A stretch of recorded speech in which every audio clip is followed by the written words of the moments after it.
Okay.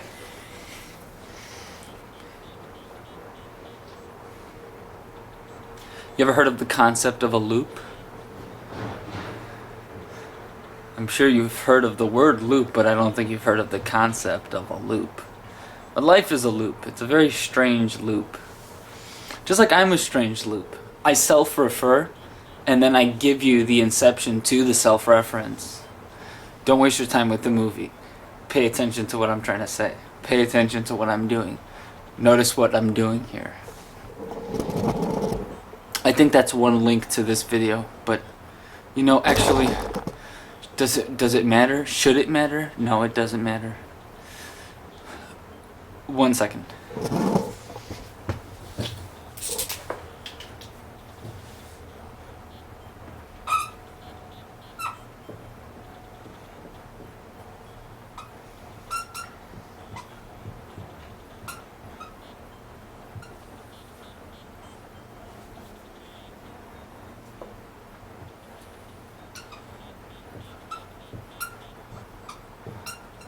Eureka!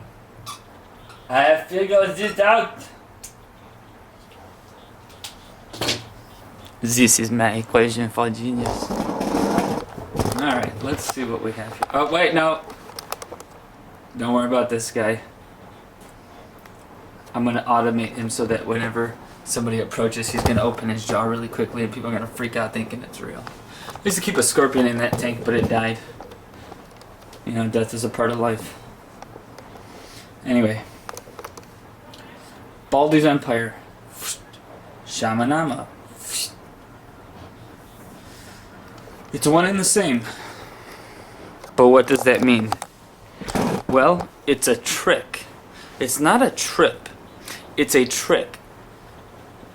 What does a trip mean? Well,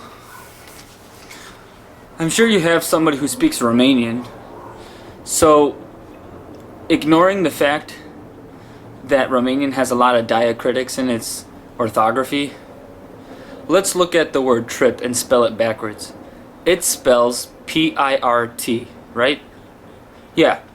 Now if you take that T and put a cedilla underneath it, you have the word părți. Well, you also have to put like a sort of circumflex little doohickey over the I. But that doesn't mean anything. If you type it backwards with an American keyboard, you have pert or peert. Why is that relevant? Well, you know people fart in public? It's like not culturally acceptable. And the reason it's not culturally acceptable is because, I don't know, culture just like trumps biology for some fucking reason. For some weird reason, culture trumps biology. Now, the thing about a fart is that if you have a bad rip, it's kind of like having a bad trip. Like when you fart in class, that's a bad trip. It's a bad rip. You're not supposed to do that in class because it violates cultural norms. The reason you're not supposed to do that is because you're supposed to maintain a lot of boundaries. But I can't maintain boundaries. I am so fucking incapable of maintaining boundaries, it's not even funny. I need so many drugs just to function. For example, tonight I'm taking my first dose of Seroquel for the first time again in several months. I'm also taking my Depakote for the third time tonight. I'm going to take some Ambien and I'm going to take some Klonopin for chilling out the next day. Or maybe I'll just take I'll take the Klonopin tomorrow morning. I don't know. It doesn't matter now. You see what I'm talking about? I keep going on tangents and I keep being circumstantial. But I am the best psychiatrist you've ever heard of. Why? Because you have no idea who I am. What I'm going to do is I'm going to prove two things to you. I'm going to prove to you that as the limit approaches 0, the limit is shown to not exist. That means that if you asymptotically increase or decrease any given value relative to itself, you have a sort of oneness in that there is a nothingness. Does that make sense to you? Good, because it should make some sense, even with DMT in the picture. Now, just because you know about DMT doesn't mean you're special. Doesn't mean you know you're special if you know about LSD. Doesn't mean you're special if you know about psilocybin mushrooms. If I had some psilocybin mushrooms, I would be so out of this mess so fast, but I don't. because some people took away my drug supplies. I'm a shaman. I'm a shaman. What does that mean? Well, you need a shaman, and I need a place to go. I digress.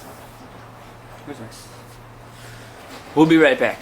This is the story of how I built something very cool and very awesome. It's called Project Ampersand, and it means a lot of things.